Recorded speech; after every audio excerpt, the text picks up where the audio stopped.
And welcome to first time channel. पिछले class में हम लोग टीचिंग एप्टीट्यूड पढ़ रहे थे और उसी को आज कंटिन्यू करते हुए हम लोग आगे पढ़ेंगे। तो सबसे पहले स्टार्ट करने से पहले हम लोग पिछले क्लास में क्या क्या पढ़े थे, सबसे पहले उसको एक बार रिवाइज कर लेते हैं, है ना। तो पहला चीज़ हम लोगों ने जो पढ़ा था वो था कॉन्सेप्ट ऑफ टीचिंग, कि टीचिंग होता क्या है। ठीक है, तो टीचिंग क्या है। टीचिंग एक एक्टिविटी है जिससे क्या होता है कि जो भी लर्नर है उसको नया स्किल सीखते हैं, नया स्किल सीखता है। लर्नर जो है नया स्किल सीखता है, सोसाइटी में रहने के तरीके को सीखता है, ठीक है, और डिजायर्ड नॉलेज को सीखता है। ठीक है, लर्नर कोई भी हो सकता है ना। एज डजेंट मैटर, ठीक है, लर्निंग का कोई एज नहीं होता है। चलिए, तो टीचिंग दो प्रकार के होता है, इनफॉर्मल, फॉर्मल। फॉर्मल इसको कहते हैं जो हम लोग स्कूल्स वगैरह ट्यूशन्स वगैरह में लेते हैं। इनफॉर्मल हमारे फैमिली या पेरेंट्स से जो हम लोग लेते हैं। ठीक है, टीचिंग कैरेक्टरिस्टिक्स का बात किए थे। कैरेक्टरिस्टिक्स में क्या क्या बताया था कि teaching is an art as well as science. ठीक है, कंटिन्यूस प्रोसेस है, प्रोफेशन है ये। ठीक है, ये एक सोशल सर्विस भी है, एक टाइप का कह सकते हैं। उसके बाद अगर बात किए थे तो तीसरा चीज़ था कि फैक्टर्स अफेक्टिंग टीचिंग, क्या क्या फैक्टर्स है जो टीचिंग को अफेक्ट करता है ना। तो उसमें हम लोग क्लासरूम इन्वायरमेंट के बारे में बात किए थे, क्वालिफिकेशन ऑफ टीचर्स के बारे में बात किए थे, स्किल्स के बारे में बात किए थे, और ये 3-4 चीज़ है जो हम लोग बात किए थे।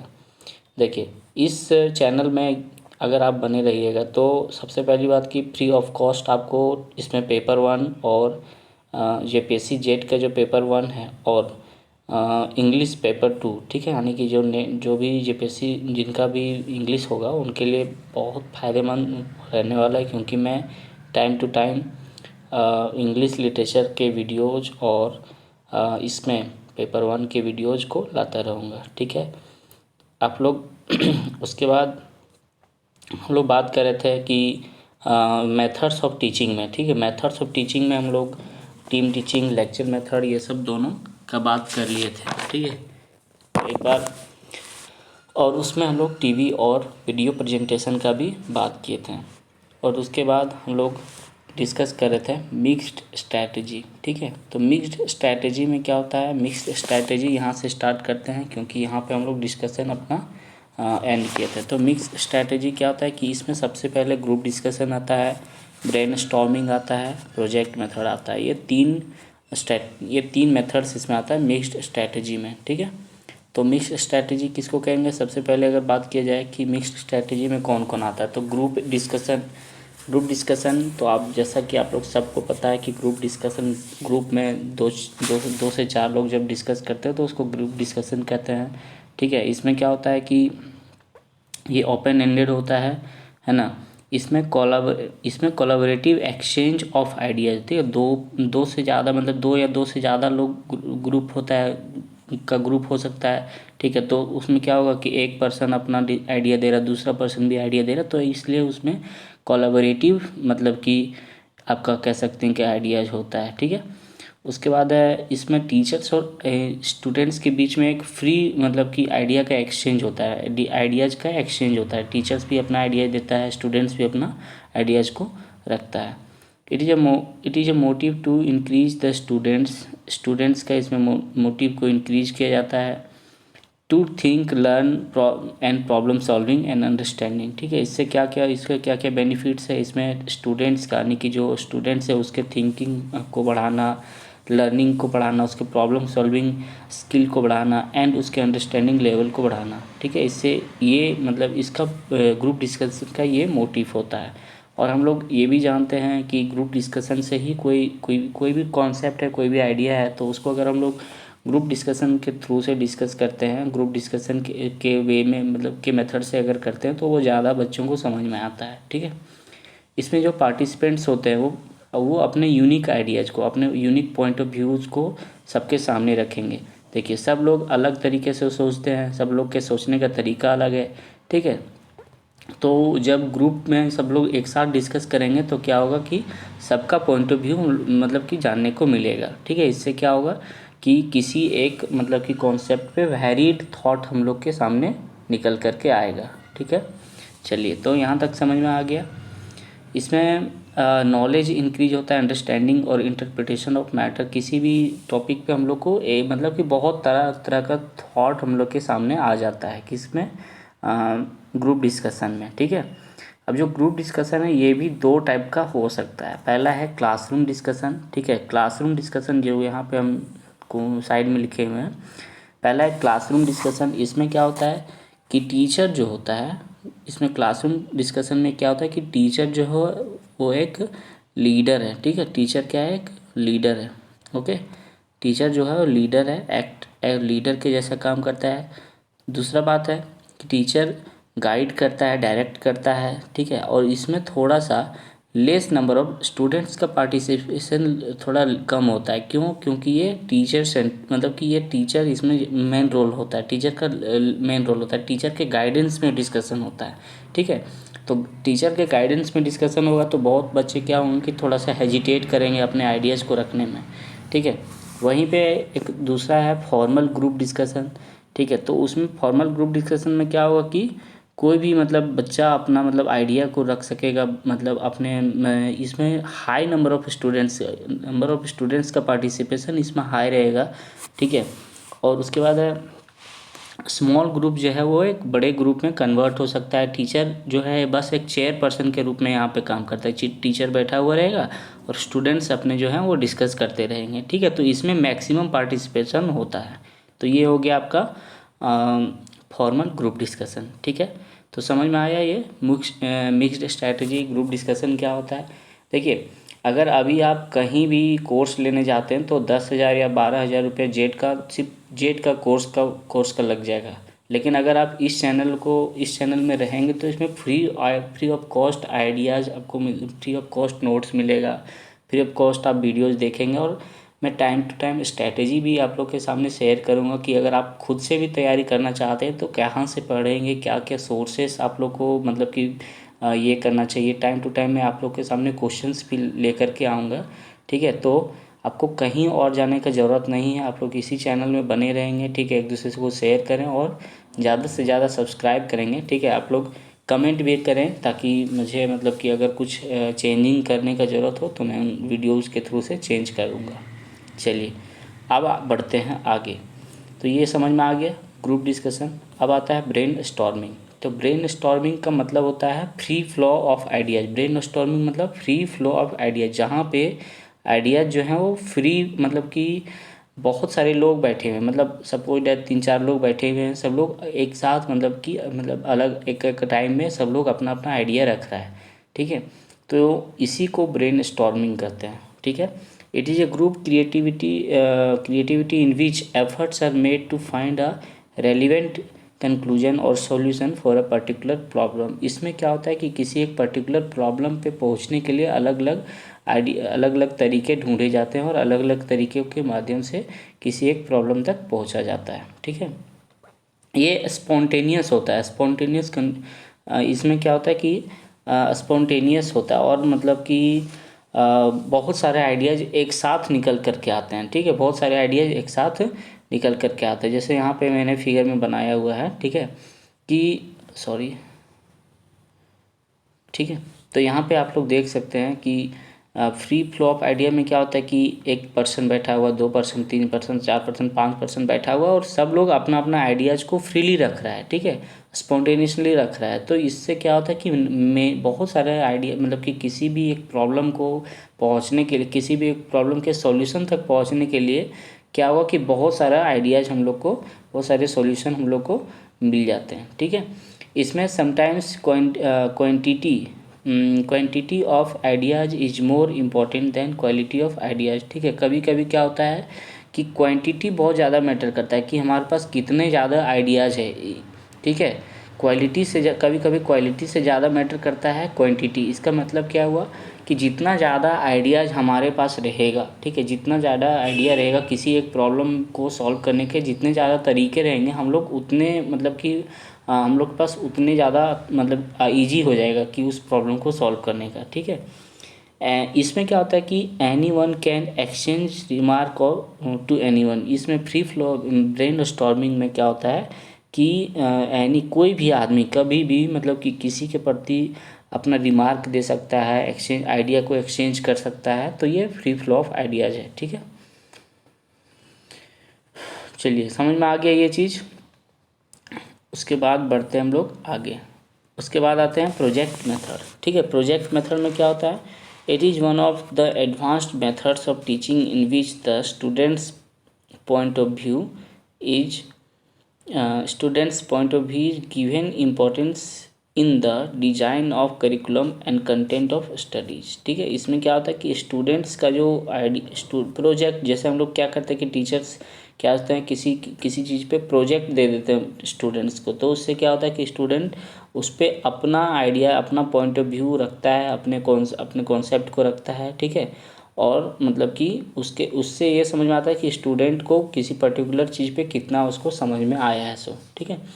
अ project method classroom focuses on democracy and collaboration to solve purposeful problems, ठीक है। इसमें क्या होता है कि किसी प्रोजेक्ट मेथड में क्या होता है कि डेमोक्रेटिक वे है, इसमें स्टूडेंट को मतलब कि स्टूडेंट को फ्री छोड़ दिया जाता है। बोलते हैं ना कि कोई इस पे तुम प्रोजेक्ट बना करके लाना, तो वहाँ पे टीचर तो बता नहीं रहा है कि प्रोजेक्ट क्या बनाना है, क्या लिखना है, नहीं लिखना। उसमें स्टूडेंट अपना क्रिएटिविटी करता है, अपना फ्रीडम, उसको फ्रीडम है, किसी भी तरह वो बना सकता है। तो ये किसी प्रॉब्लम के सॉल्यूशन तक पहुंचने का एक बहुत अच्छा उपाय है कि इसमें स्टूडेंट फ्रीली इंडिपेंडेंट होकर के मतलब कि अपना खुद से मतलब कि आइडिया को रखता है। तो ये हो गया प्रोजेक्ट मेथड में, ठीक है। उसके बाद नोट में है, this method is based on philosophy of pragmatism and principle of learning by doing. ये जो मेथड है, ये बहुत इंपॉर्टेंट चीज़ है कि ये जो मेथड है यानी कि प्रोजेक्ट मेथड है, ये किस पे बेस्ड है? Philosophy of pragmatism and the principle of learning by doing, ठीक है। ये किस पे बेस्ड है? लर्निंग बाय डूइंग के कॉन्सेप्ट है, जो कि जॉन डीवी का दिया हुआ कॉन्सेप्ट था, लर्निंग बाय डूइंग, ठीक है। ये लर्निंग बाय डूइंग के कॉन्सेप्ट पे बेस्ड है प्रोजेक्ट मेथड। तो याद रखिएगा, जब तक स्टूडेंट्स को हम लोग फ्रीडम नहीं दें, फ्रीडम जब तक स्टूडेंट्स को नहीं मिलेगा तब तक हम लोग को पता नहीं चलेगा कि मतलब कि कितना उसको समझ में आया। और ऐसा कोई भी टीचिंग मेथड्स जिसमें स्टूडेंट्स को फ्रीली छोड़ा जाता है, फ्रीडम दिया जाता है, ऑटोनॉमी दिया जाता है स्टूडेंट्स को, ठीक है, वो सबसे बेस्ट माना जाता है। तो एक टाइप का कह सकते हैं कि ये प्रोजेक्ट मेथड एक अच्छा स्ट्रेटेजी हो सकता है, क्योंकि इसमें स्टूडेंट्स को फ्री छोड़ दिया जाता है, ठीक है। तो ये सब जो कॉन्सेप्ट्स है ना, ये इसी कॉन्सेप्ट से क्वेश्चन बनता है, ठीक है, इसी कॉन्सेप्ट से क्वेश्चंस आता है। तो दैट्स वाई एक बार आप मतलब कि ये समझ जाइएगा, ठीक है, कॉन्सेप्ट को समझ जाइएगा, तो क्वेश्चन कैसा भी रहेगा आप लोग बना लीजिएगा, ठीक है। तो क्वेश्चन के लिए हड़बड़ाना नहीं, मतलब आराम से क्वेश्चन पढ़ना है, ठीक है, और कॉन्सेप्ट को याद रखना है, रिमेंबर रखना है, ठीक है, और थोड़ा सा दिमाग लगा करके, अपना कॉमन सेंस लगा करके आप लोग को एमसीक्यू के लिए जाना है, ठीक है। चलिए, तो ये किस पे बेस्ड था? प्रोजेक्ट मेथड किस पे बेस्ड था? Learning by doing. और लर्निंग बाय डूइंग किसका दिया हुआ कॉन्सेप्ट है? जॉन डीवी का दिया हुआ कॉन्सेप्ट है, ठीक है। तो ये याद रखिएगा। अब आता है, हम लोग बात कर लिए मिक्स्ड स्ट्रैटेजी। इसके पहले हम लोग टीचर सेंटर्ड एक्टिविटी देख लिए थे कि कौन टीचर सेंटर्ड मेथड देख लिए थे, मिक्स्ड स्ट्रैटेजी देख लिए। उसके बाद हम लोग आते हैं स्टूडेंट सेंटर्ड स्ट्रैटेजी, कि स्टूडेंट्स के मतलब कि क्या कौन कौन से स्ट्रैटेजी है जिसमें जो स्टूडेंट सेंट्रिक है, छात्र केंद्रित है, ठीक है। तो छात्र केंद्रित असाइनमेंट क्या है, टीचिंग मेथड्स क्या है? सबसे पहले असाइनमेंट, ठीक है। सबसे पहला क्या है? असाइनमेंट में तो सबको पता है आप लोग कि असाइनमेंट जो है, टीचर जो है किसी एक पर्टिकुलर टॉपिक पे स्टूडेंट्स को असाइनमेंट दे देते हैं, ठीक है। ये स्टूडेंट सेंट्रिक है, क्यों? क्योंकि इसमें स्टूडेंट्स अपने तरीके से, अपने वेज से मतलब कि उसमें अपना आइडियाज़ को रखता है। Assignments can be done both individually और इन ग्रुप। ये असाइनमेंट जो है वो इंडिविजुअली भी हो सकता है, ठीक है, और ग्रुप में भी हो सकता है, ठीक है। नो कॉन्टैक्ट, नो, और इसमें कोई मतलब कि कंफर्म मतलब कि ऐसा नहीं है कि हाँ बहुत कम, अच्छा खासा टाइम इसमें मिलता है कि हाँ इतना तारीख तक में हम लोग को कर लेना है, ठीक है, असाइनमेंट कर लेना है। उसके बाद है केस स्टडी तो बहुत अच्छा आप लोग को पता है कि केस स्टडी में सीधा किसी एक का एग्जांपल हम लोग को लिखना रहता है। Case study method is the most powerful student centre teaching strategy that imparts students with critical thinking. इसमें क्या होता है कि स्टूडेंट्स का क्रिटिकल थिंकिंग बढ़ता है, कम्युनिकेशन एंड इंटरपर्सनल स्किल्स भी बढ़ता है। Working in different case study help the students to research and evaluate multiple sources. इसमें केस स्टडी में क्या होता है कि किसी मतलब कि लाइव एग्जांपल को, मतलब कि केस लाइव एग्जांपल को पढ़ना रहता है। सपोज दैट कि कोई बहुत गरीब है, ठीक है, कोई पर्टिकुलर आदमी है कि बहुत एक गरीब है, तो अब टीचर क्या करेगा कि गरीबी पे केस स्टडी पढ़ने के लिए देगा। तो स्टूडेंट क्या करेगा कि उस जो जो बंदा गरीब है उसके घर जाएगा, ठीक है, उसको मतलब कि लाइव उसको मिलेगा, उससे कम्युनिकेट करेगा, उससे पता लगाने का कोशिश करेगा कि उसको क्या क्या प्रॉब्लम्स, गरीबी की वजह से क्या क्या प्रॉब्लम्स फेस करना पड़ रहा है। तो ये एक एग्जांपल हो गया केस स्टडी का। तो केस, तो आप समझ सकते हैं कि इसमें पूरी मतलब स्टूडेंट जो है वो पूरी फ्री है, उसको खुद डायरेक्टली वो मिल रहा है, डायरेक्टली कम्युनिकेट कर रहा है, तो डायरेक्ट उस चीज़ में इन्वॉल्व हो रहा है, तो उसको ज़्यादा अच्छे से समझ में आ रहा है। ठीक है, चलिए तो बढ़ते हैं आगे। यहाँ तक क्लियर है? अभी तक हम लोग क्या क्या डिस्कस किए? मिक्स्ड स्ट्रैटेजी में ग्रुप डिस्कशन डिस्कस किए, ब्रेन स्टॉर्मिंग डिस्कस किए, प्रोजेक्ट मेथड डिस्कस किए, उसके बाद स्टूडेंट सेंटर्ड एक्टिविटी में असाइनमेंट्स और केस स्टडी डिस्कस किए। ठीक है, अब आता है प्रोग्राम्ड इंस्ट्रक्शंस। प्रोग्राम्ड इंस्ट्रक्शन जो होता है वो क्या होता है? It is a research based system that helps the students to learn in graded sequence. ठीक है, graded sequence of controlled steps. इसमें प्रोग्राम्ड इंस्ट्रक्शंस पे पहले इंस्ट्रक्शंस को तैयार कर लिया जाता है, ठीक है, और उसको एक सिस्टमेटिक वे में रख दिया जाता है ताकि बच्चा जो है वो मतलब कि उसको देखे और समझे। ठीक है, ये उतना ज़्यादा इम्पोर्टेंट नहीं है। ठीक है, ये डिस्कवरी किया हुआ था, सिडनी एल पर्से का डिस्कवरी था, तो ये इम्पोर्टेंट ये मतलब याद रखिएगा। उसके बाद है computer assisted learning. Computer assisted learning मतलब कंप्यूटर के हेल्प से लर्निंग को किया जाता है। ठीक है, तो ये कंप्यूटर असिस्टेड लर्निंग होगी। ये सारा हो गया स्टूडेंट सेंट्रिक टीचिंग। ठीक है, स्टूडेंट सेंट्रिक टीचिंग मेथड। ठीक है, तो हम लोग अभी तक डिस्कस कर लिए हैं, क्या क्या डिस्कस किए, टीचिंग क्या है डिस्कस कर लिए हैं। ठीक है, उसके बाद teaching environment affecting environment factors affecting teaching discuss किए, कैरेक्टरिस्टिक्स ऑफ डिस्कस किए हैं, और उसके बाद क्या क्या डिस्कस किए हैं, जैसे मिक्स्ड स्ट्रैटेजी। ठीक है, उसके बाद ग्रुप डिस्कशन, ये सारा कुछ हो गया है। अब हम लोग बात करेंगे टीचिंग एड्स और टीचिंग सपोर्ट सिस्टम, जिसको टीचिंग लर्निंग मटेरियल्स भी हम लोग बोलते हैं। ठीक है, तो टीचिंग एड्स और teaching support system. Teaching aids क्या होता है कि anything extra which teacher took help to perform his teaching activity. ठीक है, कोई भी चीज़ जो टीचर मतलब कि अपने टीचर हेल्प लेता है जिस चीज़ का स्टूडेंट्स को अपना मतलब कि टीचिंग को प्रोवाइड करने के लिए, स्टूडेंट को पढ़ाने के लिए जिस भी चीज़ का टीचर यूज करता है उसको क्या कहते हैं हम लोग? टीचिंग एड्स बोलते हैं। ठीक है, the aids which has been used by a teacher in the classroom to make his teaching effective and easy so that the students can understand easily. All these things are called teaching aids. ठीक है, suppose that कि teacher classroom में globe लेकर के आ गया, ठीक है, for example, तो ग्लोब क्या हो गया? टीचिंग एड हो गया। ठीक है, एक कोई मैप लेकर के आ गया तो वो क्या हो जाएगा? टीचिंग एड हो गया। कोई चार्ट पेपर लेकर के आ गया, उसमें अलग अलग ड्राइंग बना हुआ है, तो वो क्या हो जाएगा? टीचिंग एड्स हो जाएगा। क्लियर है? तो टीचिंग एड समझ में आ गया। इसमें बहुत तरह का एग्जांपल हो सकता है टीचिंग एड्स में। ऑडियो एड्स है, ठीक है, ऑडियो एड्स है, जैसे audio aids, visual aids, audio visual aids. ठीक है, ये सारा क्या हो जाएगा? इसका अलग अलग कैटेगरी है। ठीक है, तो ऑडियो एड्स में वही सब आएगा जिसको हम लोग सिर्फ सुन सकेंगे, जिसको सिर्फ हम लोग हियर कर सकेंगे, जैसे कि स्पीकर ले आया, ठीक है, स्पीकर या माइक्रोफोन ले करके आ गया, ठीक है, रेडियो टेप ले आया, तो ये सारा क्या हो जाएगा? क्या ऑडियो एड्स हो जाएगा। ठीक है, एफएम लेकर के आ गया, पहले वो टाइम में वो एफएम रहता था ना, जो मतलब बजता था, जिसमें हम लोग अपना आवाज़ को रिकॉर्ड करते थे और उसको सुन सकते थे, वो हो गया। तो इस टाइप का मतलब ये हो गया ऑडियो एड्स, जिसमें सिर्फ हम सुन सकेंगे, उसको हम लोग उसको क्या बोलेंगे? Audio aids. ठीक है, उसके इसमें फ्लैश कार्ड्स भी होता है, छोटा छोटा कार्ड्स जो टीचर बना करके लाते हैं बच्चों को दिखाने के लिए, फ्लैश कार्ड भी होता है। ठीक है, ये सारा क्या हो जाएगा? टीचिंग एड्स हो गया।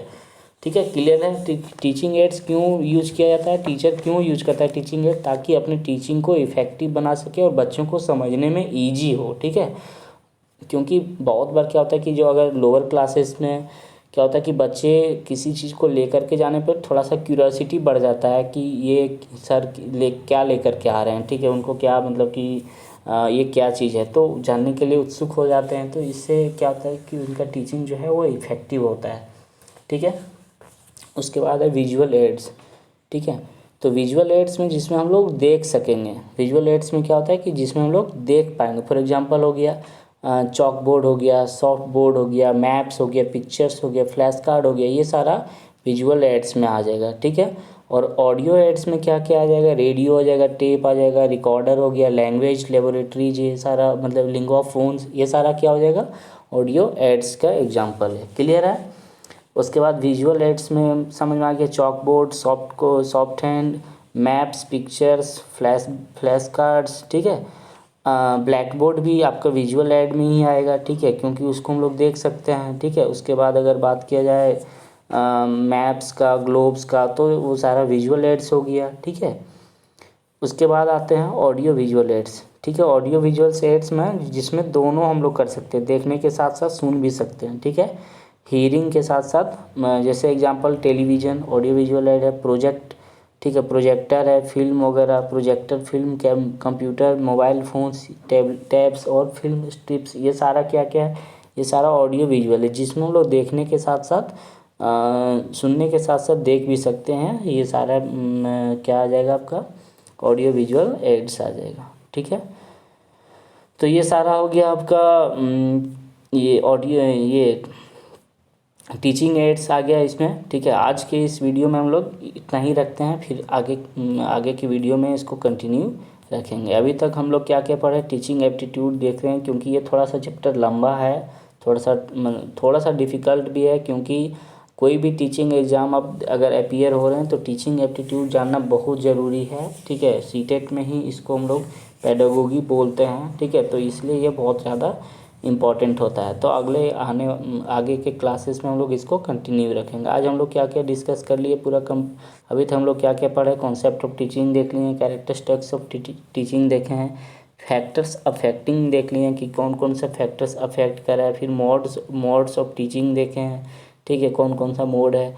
उसके बाद अभी हम लोग डिस्कस किए हैं, फिर ये स्टूडेंट सेंट्रिक भी देखे हैं। उसके बाद हम लोग डिस्कस किए ऑडियो विजुअल एड्स के बारे में। ठीक है, तो चलिए आज हम लोग इतना ही रखते हैं, मिलते हैं अगली क्लास में। Have a nice day, thank you.